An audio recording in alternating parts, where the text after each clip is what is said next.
welcome back to the channel. So as you can see, new background, purely because Craig and the kids are downstairs and I don't fancy shouting over the top of them, and also it's better lighting in here without me having to buy a light.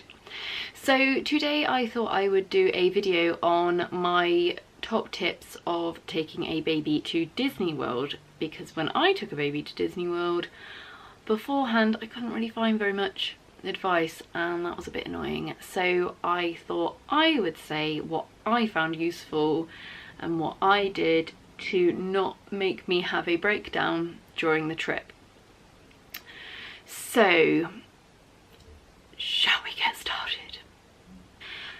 So my first top tip, I've got them written down on my phone if you see me keep looking down, is make sure, I'll turn it on silent, make sure that you take a sling or a baby carrier. Like obviously if you've got a toddler and you're taking a toddler and then they might be a bit big, then you could get one of those ones that like go on your back and shove them in. But Remy was 6 months when we took him and he just lived in the sling, and we had a close caboo sling, so it was like wrapped around and I could just slot him in the front, and he loved looking out. And then when he just seemed tired and he didn't want to go to sleep in the pushchair, I just turned him around, faced me, and he'd just go to sleep sort of on me, and it was a lot easier to be able to get him to sleep because it was just so noisy and hyped up that he just didn't want to sleep in the pushchair. And also we're taking them on the rides as well, like with a lot of the baby rides and the sort of rides that are far more they're able to go on. Putting them in the sling was so much easier than having this thing like climbing all over you, and you could just slot them in, put them in. So that is like my main tip of anything: take a sling or a baby carrier, you will not regret it. Number 2, if you are using formula, then make sure you pack some to take with you, because I was breastfeeding at the time, but we decided that we wanted to take some formula just in case, like I decided to take Eden out in the evening and Mum needed to feed Remy a bottle, and he was having Aptamel.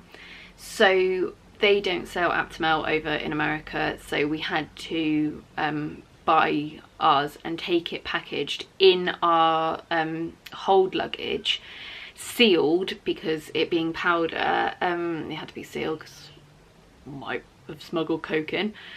And so make sure that you keep it all sealed and everything, because they won't also let ready-made bottles go through, only if you've bought them from security the other side. So if you're using formula, make sure that you take your own brand. Number 3, don't plan too much. You know what it's like at home. You know that babies are just unpredictable and they decide to just shit everywhere, or they're tired, or they want to eat at random times. Just don't plan too much. Obviously, my rules for each day were, if we can get to our dining reservations and just do the fast passes, then we've done well. And even still, we missed a couple of fast passes, and annoyingly one was for Frozen Ever After, so we didn't get to ride on that. But then at the end of the day, you don't want a miserable baby for the rest of the day. So even if you miss out stuff, you can always try and maybe rearrange some things later on. Just don't plan too much. Don't expect too much of each day. You know you've got a child like that's very young and that needs a bit of routine with things. So don't expect to be getting up, like getting to Magic Kingdom at sort of 8 AM and being able to stay there until 11 PM. Like try and sit down and have breaks and just let them get some like shade and things. Just don't think that you're going to be able to do it all, especially if you've been to Disney World before without having children. Don't expect that it's going to be exactly the same. Just take your time and enjoy them being that little and being able to experience it through their eyes. Number 4, if you decide to buy clothes for them when you go, buy them in big sizes, because the price of their clothes is extortionate. Like, the prices that I paid for the stuff when I was there, I'd never pay for their clothes over here. So I always bought a lot bigger sizes, and still even put them in it now, but then at least it will last. If you bought, say you took a 6-month-old baby and you bought something for the age of like 18 months, you can kind of whack them in it now. Might be a bit baggy, but then also it will last longer, and you haven't just spent $40 on something that will last them a couple of months. So I'd recommend that. Number 5.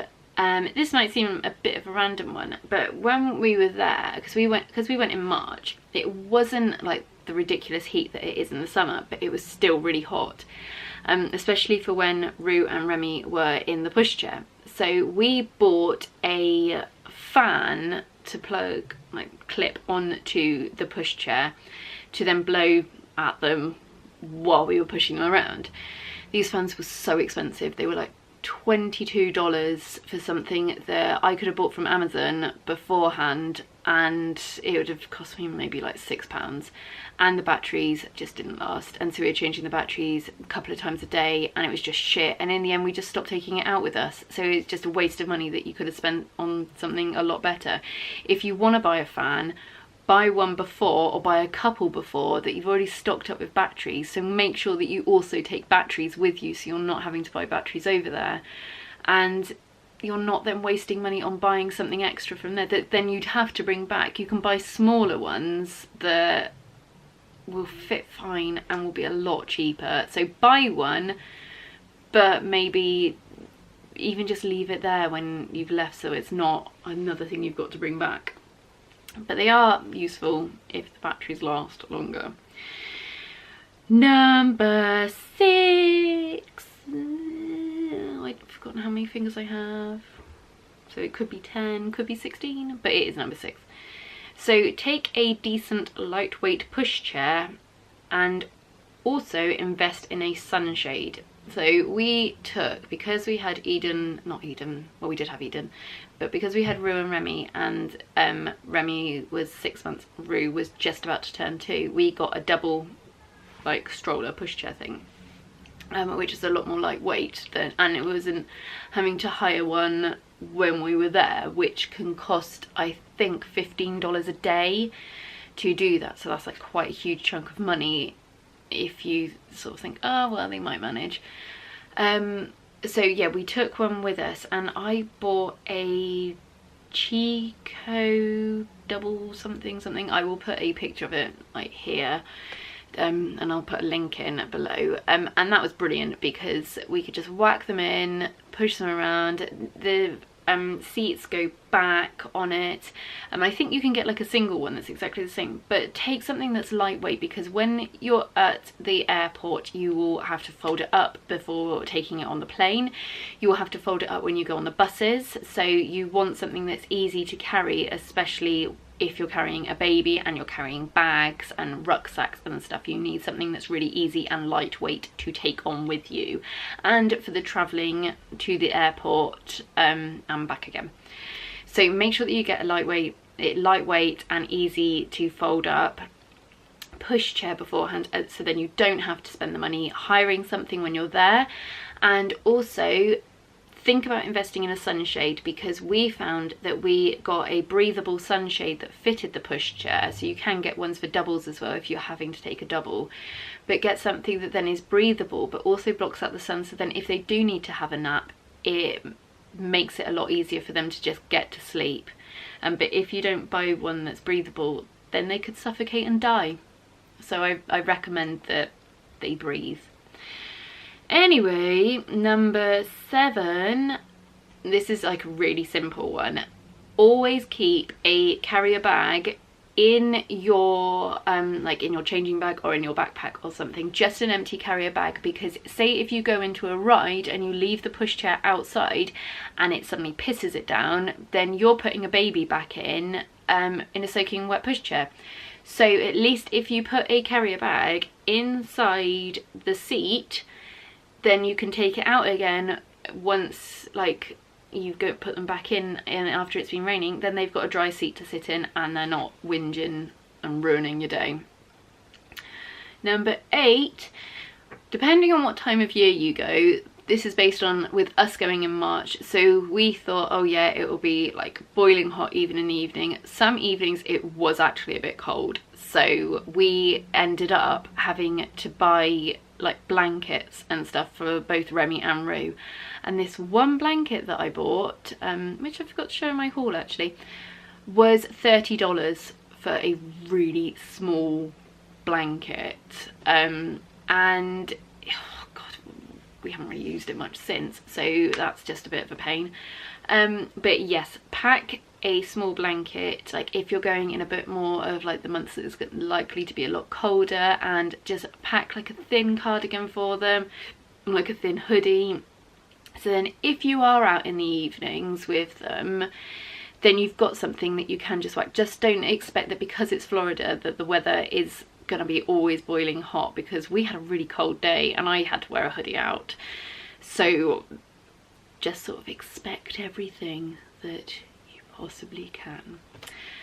Right, that is all I could think of what I found really useful. So I hope that helps you, and I hope that doesn't make you feel like I'm telling you what to do. Don't know. Anyway, those are my top tips. So I hope you have an enjoyable holiday if you are going there soon. I'm really jealous. Can I come with you and leave my children behind? Because it'd be a darn sight more enjoyable. But thanks anyway, guys. Please like the video, subscribe, and press the little bell button so then you'll get notifications. And I will see you again soon.